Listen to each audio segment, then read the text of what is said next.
Okay, it's time to call the August Elizabethton Board of Education meeting to order.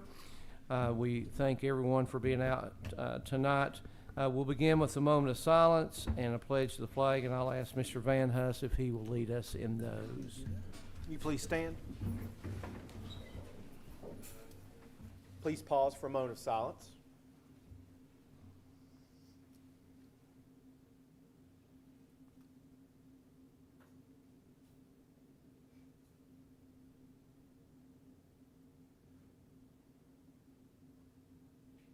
Thank you.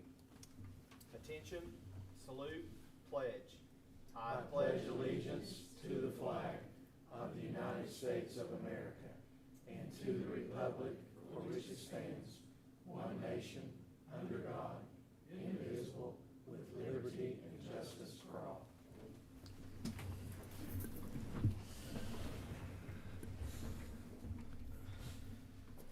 It's time to approve the consent and regular agenda. Can I get a motion to approve? Motion to approve. And a second? Second. Second, we'll take either of those. Cindy, you got that? Any discussion or questions or any moves that we need to make about anything on the consent or regular? Okay.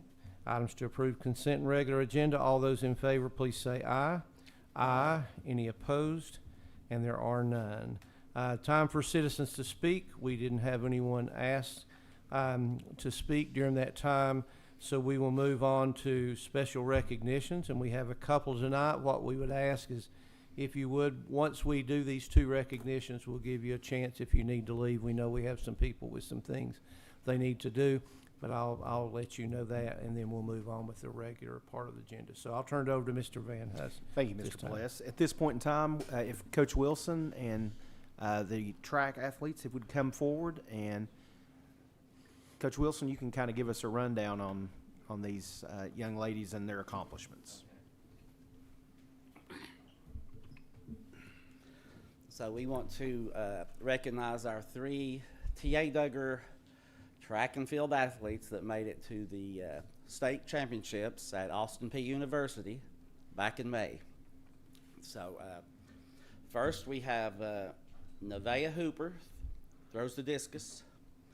She has shown much growth, not only as an athlete, but also as a student. She's dedicated, hard worker, always wanting to improve her game. She made the top 4 in discus at the East Tennessee Sectionals, which qualified her for the state. She finished in the top 15 in the state of Tennessee and had a personal best throw of 73 feet.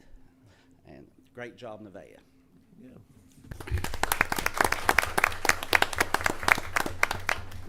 Next, Ava Rogers is a shot put thrower. Ava has an excellent demeanor and is always calm under pressure. In the regular season and the Area 1 meet after that, and then the East Tennessee Sectionals after that, Ava finished first in the shot put every track meet except one. And that includes the first place medal at the East Tennessee Sectionals for a throw of over 37 feet, which missed the school record by 1.5 inches. Mm-hmm. At the state at Austin Peay, she made it onto the podium and finished 4th place in the state. And she is considered all-state. Great job, Ava.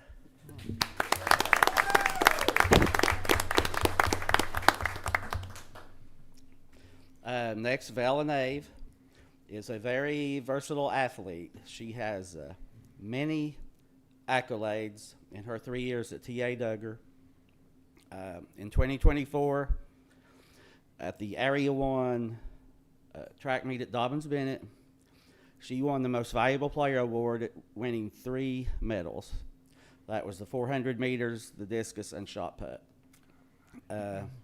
Then we advanced on to the East Tennessee Sectionals. That that was one of the best performances I've ever seen by a middle schooler. She won the first place medal in the 400 meters, first place medal in the discus throw, and the second place medal in the shot put behind her teammate Ava. So she won 3 medals in the sectionals, qualified for the state in all 3 events, which is a very rare accomplishment, especially being a runner and a thrower both. Next, she at the state, she had a personal best performance in all 3 of her events. She was All-State for the 3rd consecutive year for T.A. Duggar. She made All-State a 6th grade, 7th grade, and 8th grade. This past season, she went to the podium, won a medal for 6th place in the personal best for her discus throw, 93 feet 11 inches, and just barely missed a medal for the shot put. And looking back on her career, she has been ranked in the top 10 in Tennessee multiple times. She has been number 17 in the nation in the middle school mile. And she has been first place in the mile run at the Vanderbilt Invitational. She was on our 4x100 relay team in 2023 that advanced to the state. Vela holds 3 school records for the girls: 400 meters, 800 meters, and 1600 meters. She has been, as I said, All-State for 3 years. She has many other achievements besides these that would take too long to talk about, but and with these 3 girls, with the points they scored at the state track meet, we still finished 14th in the state. So that's a pretty impressive accomplishment by them. So I feel like the future looks good for the high school track and field team with these 3.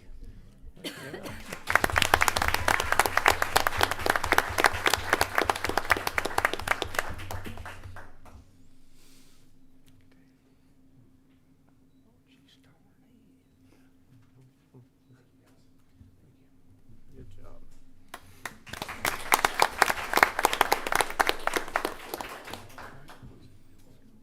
Thank you, Coach Wilson. At this time, if Mr. Colbert, if you'll come forward to present our next recognition.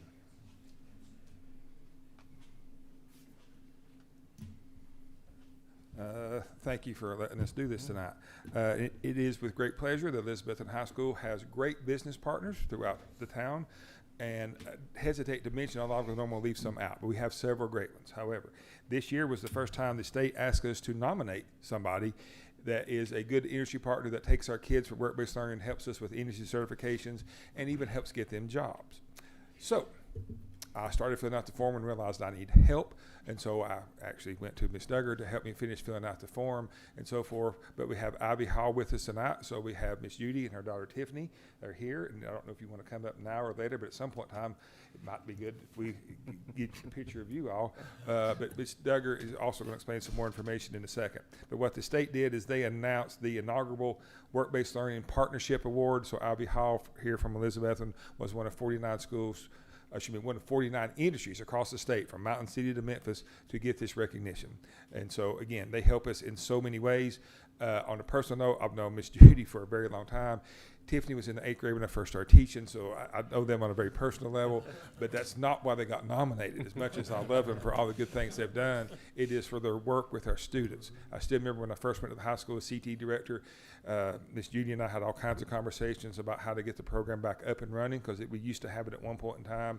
And then when Katie Duggar got hired, I still remember she asked me about it once. I still remember it was on a trip to Northeast State for a student career fair type day. And we had a good conversation. So as soon as I came back, I called Miss Judy. I'm like, hey, got an idea. Can't do it this year. It's too late, but we'll get started for next year. And it has been up and running and doing great since then. So again, you all probably heard, I could read the official stuff. It might be more fun to hear them get up and talk about some of the things they do. I know Ms. Duggar has some of the numbers of how many students we've had go there and all the things they've done for our students. So I'll be quiet for a minute and let them come up.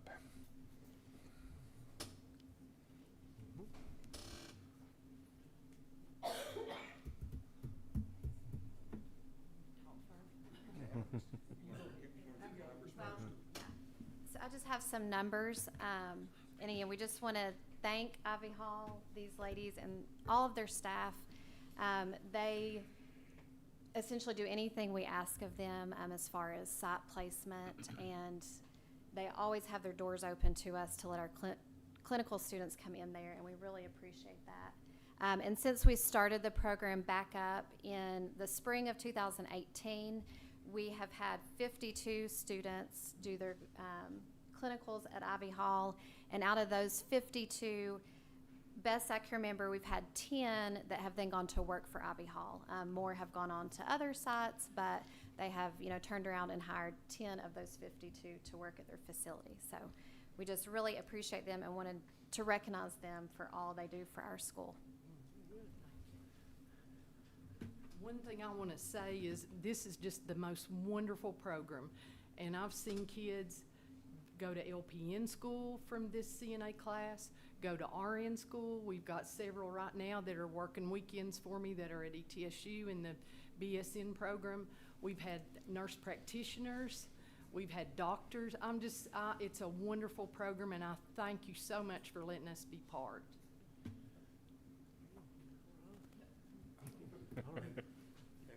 Looks like Mr. Berry wants our picture. All we have is a certificate that I made. It is on cardstock.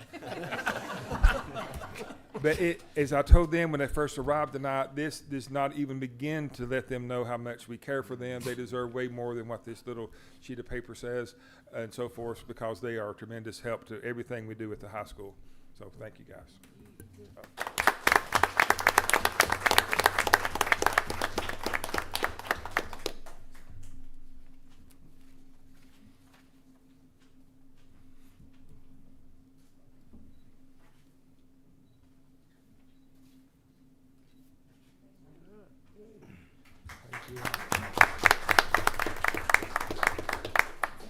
This would be that magic moment in time.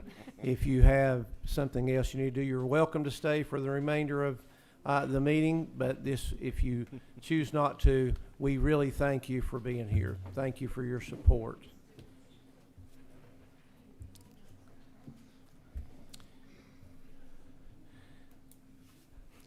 Now it's time for the director's update. Mr. Van Huss, let us know what's going on. Thank you very much again. So as we've done for several meetings, I'll start out with capital projects updates. Lots going on. We're continuing to get closer and closer on many of these projects to wrap them up. But Harold McCormick is the one that's probably the closest to being finished. Still a few things with fire alarm and some different things with the PA system. We've had some issues with some workers getting sick, and it's just that time of year where there's so many school projects and there's so few contractors, and they're all being pulled to try to finish up. The biggest thing left to finish at Harold McCormick is the last classroom the last remodel there, but they're down to flooring and installing the cabinetry and things like that. So getting very, very close there at Harold McCormick. And again, if you've not been down, please go by. Stop by and see it. It just looks fantastic. The Dave Ryder Center for Athletic Performance work continues to progress there.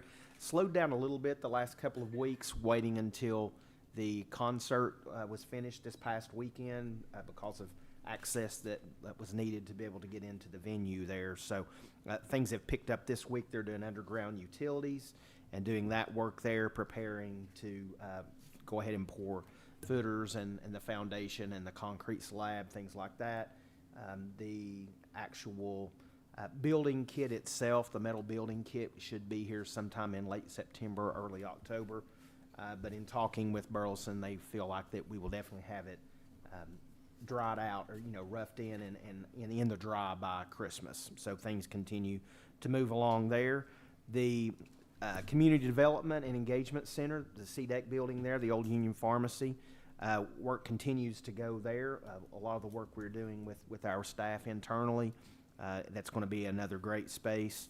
If you've noticed, they've refurbished the sign outside. There's 2 or 3 more panels that need to go in, but that should be up by the end of next week as well.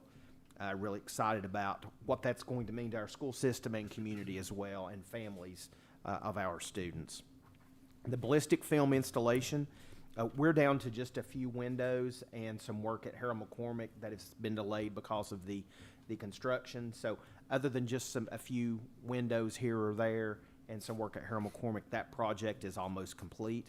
Again, that's the entry-resistant film that we installed on all first-floor windows throughout the system. The interior door locks and card reader system, I would say we're about 75 to 80% finished there. Again, the work at Harold McCormick's been delayed for obvious reasons. They've done some work there, but in the phase 1 remodel, they've waited to do that work. There's a few things, odds and ends here or there that they're finishing up as well, but somewhere between 70 and 80% finished on that project. If you've not had a chance to look at the tile work that was laid on the first floor of T.A. Duggar, it looks fantastic. It's completely changed the look of that building as well. I think Mr. Berry's looking at the possibility of maybe doing some painting there, maybe over fall break as well to kind of freshen that up. And he was just commenting today how nice it was to start the school year with that new secure entrance there. And so that's serving the school, the staff, and the students very well. I also want to say a huge thank you to all of our community sponsors for their support for the Back to School Bash. I see Chief Shaw back there. Police Department's been an outstanding partner for many, many years in that, and this year the event was fantastic. We've already had a meeting and looked at some things that we think we can tweak to make it even better, but we had tremendous support from outside groups. We had tremendous support from our employees who gave of their time to come out and make that such a huge success, and just the opportunity to see the kids and hear comments from family members, just how thankful they were and how nice the event was and how much they appreciate all that we did for them there. Not just the school supplies, which would be fantastic even on any, just in and of itself, but when you think about the resource fair that we had in the gymnasium and all the opportunities there for students, kids, as well as their family members.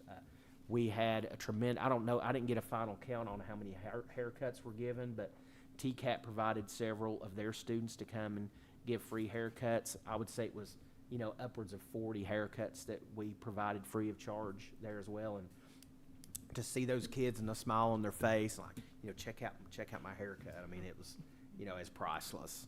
So we're already planning for next year for the Back to School Bash. So I would encourage you to spread the word on that as well. We can't get started too early to secure funds to do that next year. But again, already thinking of some ways that we can tweak that and make it even better.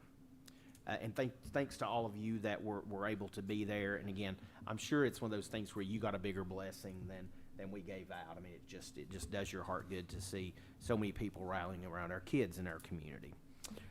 Also want to thank you for your attendance at our opening in-service program at the high school.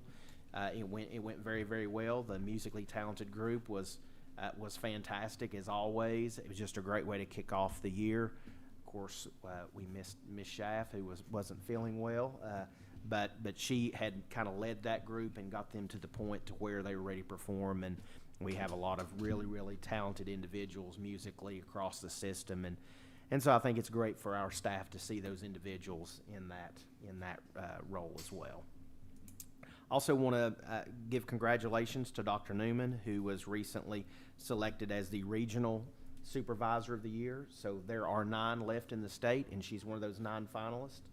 And so she will move on to the final round where they'll name a winner from each of the 3 grand divisions and then a state Supervisor of the Year, and that will take place in December. So we appreciate her, all the work that she does. We're so proud of her, and again, she's just an extremely valuable member of our team. So to see her get that recognition is a great thing. So congratulations to her.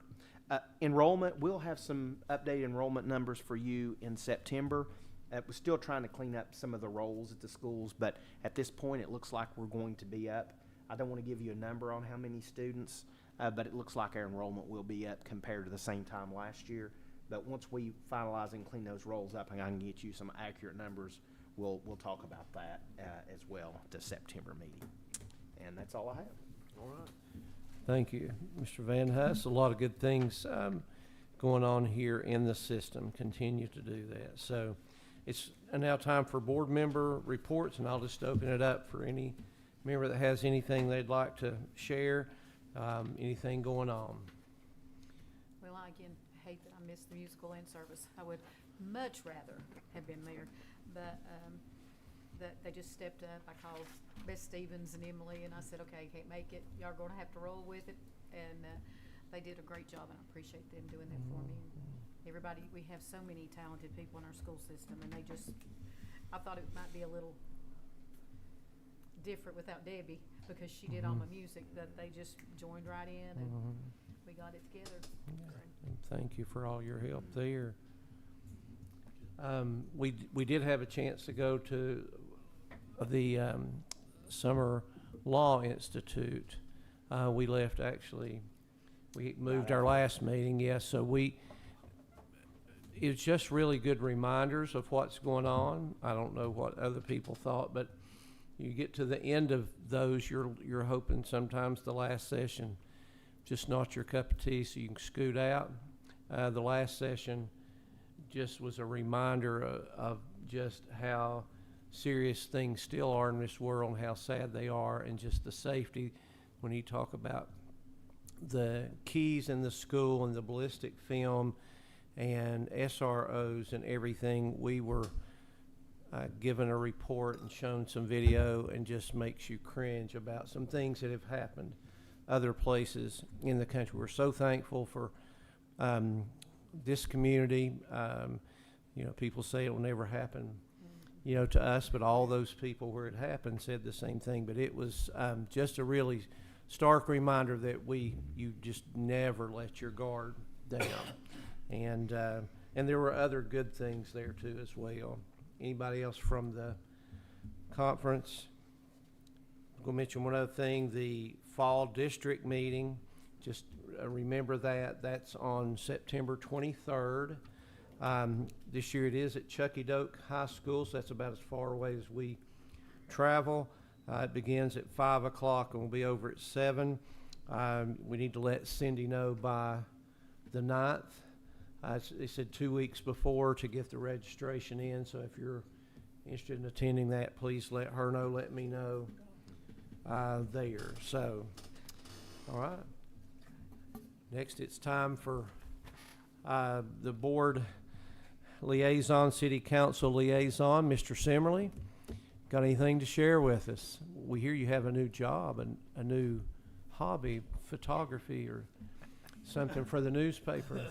That's what we hear, but anyway. I'll not comment on that. Okay, all right. I'll just leave that there then. Let's just say I was at a place at the same time, and we'll leave it at that. Yeah. Thank you for your time this evening, and just three things to comment on real quick.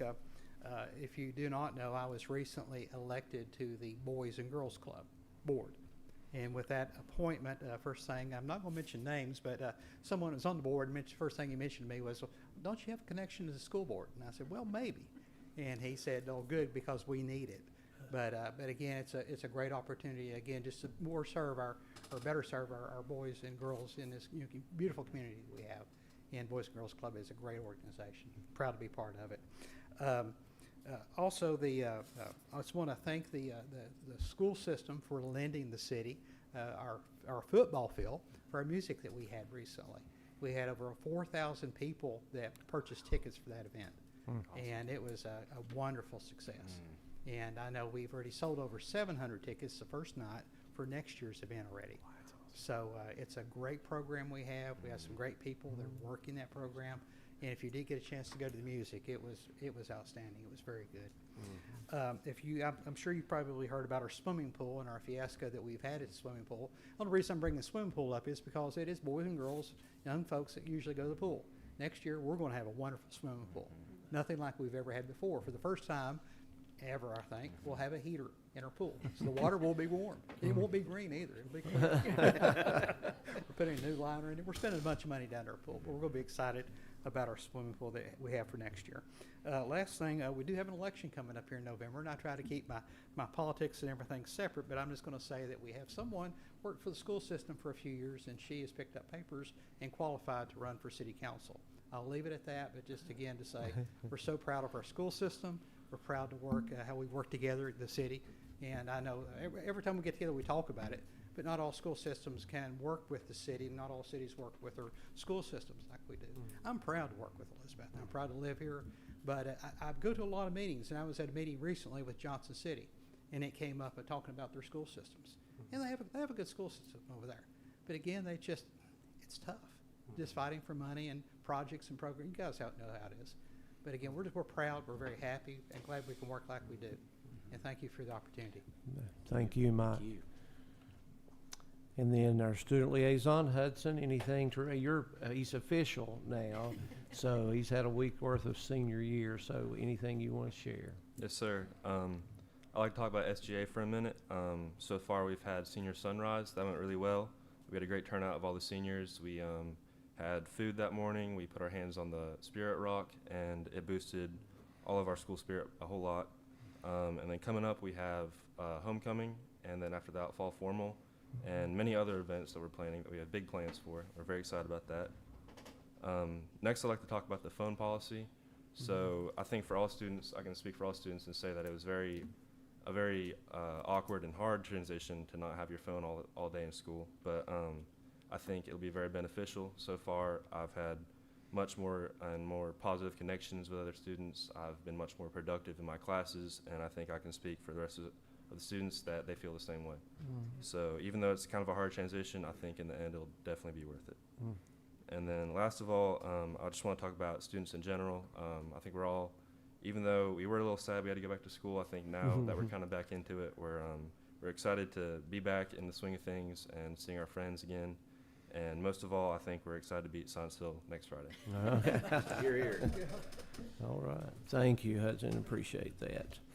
All right. It's time for the regular agenda. First item on the agenda is to approve renewal of Mastery Connect subscription. Can I get a motion to approve? So moved. And a second? Second. All right. You want to give a... Yes, I'm going to ask Dr. Noon if she'll come up and just give you a brief synopsis of the program. We've been using this program for this the fourth year. This will be the fourth year. Yeah, Yes. and we purchased it initially with ESSER dollars, and it allows us. There's several other districts across the region that are using this platform, so it gives us a way to look and compare to other districts on how we perform, and if someone's doing better in an area than we are, it gives us an opportunity to touch base with them and find out what they're doing. So it's great for us. It's great for the region as well. So I'll let Dr. Newman share a little bit more about that. Well, thank you.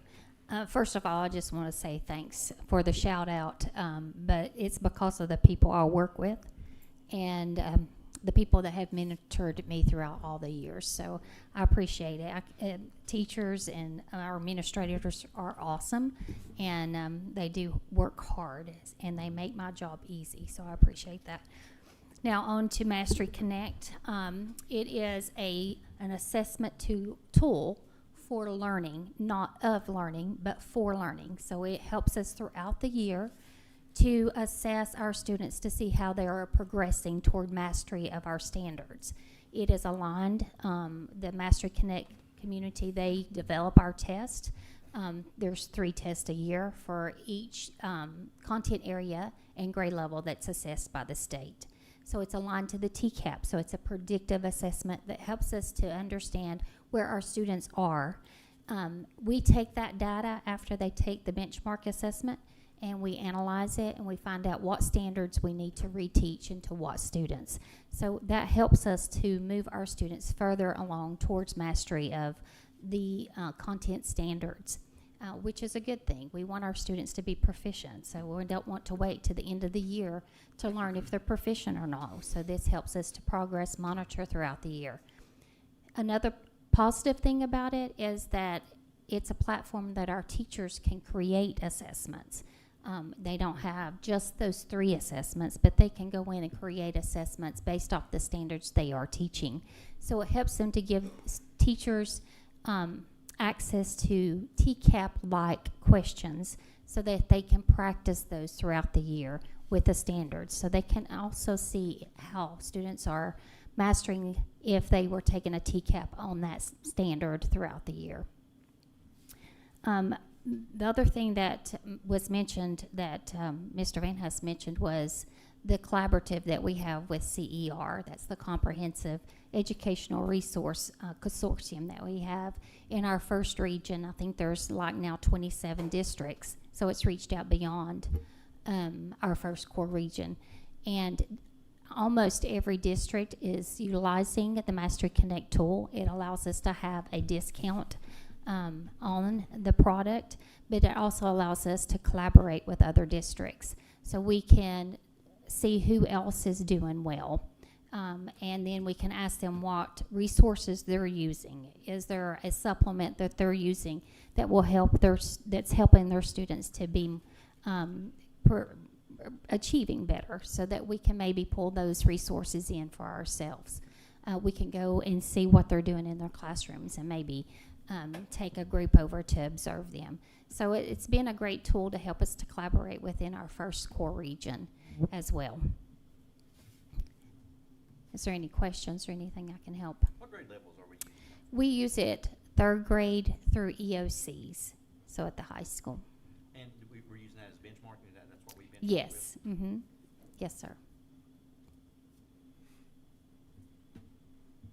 We've seen, she mentioned that it's predictive toward TCAP scores.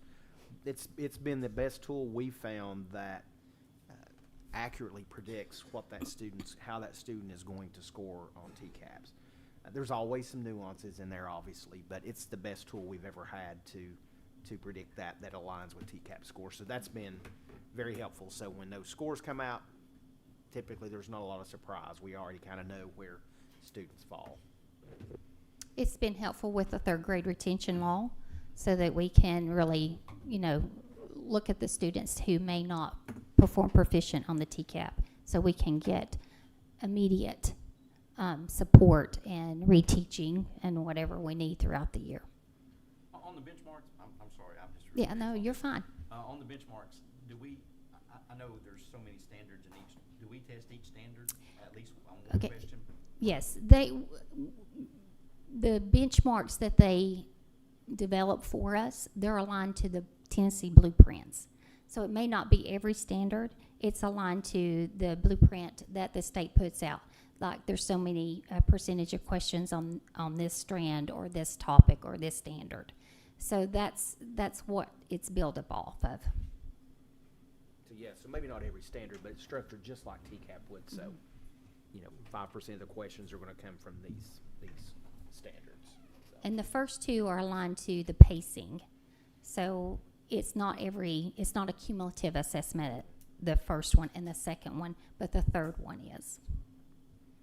Do you see a correlation with success from this past year, maybe in relation to being able to follow what you're getting from that data? We have been keeping track of it since 21. So longitudinal data indicates that it's pretty on target. We have, just a few places that we're like, there's something going on and we don't understand what's going on. But it's usually been within 2 to 3 percentage points off, but very close. And I've heard it's most aligned with the way the TCAP is worded and stuff like Yes, that. yes. So those students have.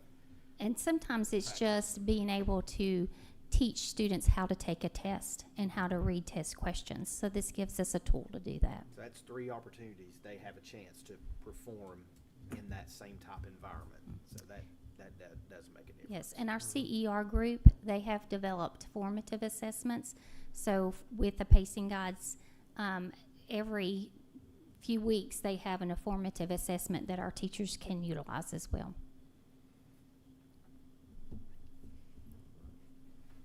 Thank you. All right. Thank you. Any other questions or comments?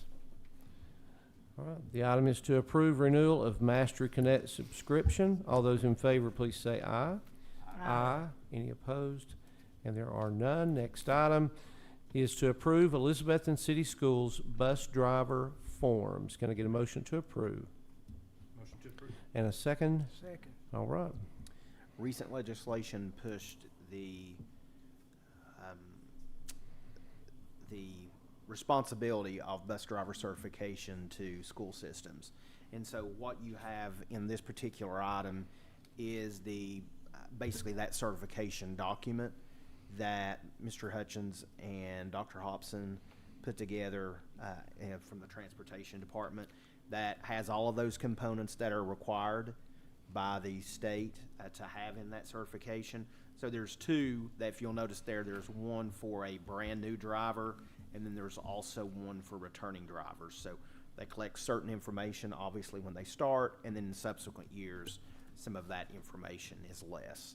So that's essentially, and part of the statute is that the board will approve that certification form. So that's why this item is on the agenda for your consideration. Okay. Any questions for Mr. Van Huss or Mr. Hutchins on that? All right. Items to approve Elizabethton City Schools bus driver forms. All those in favor, please say aye.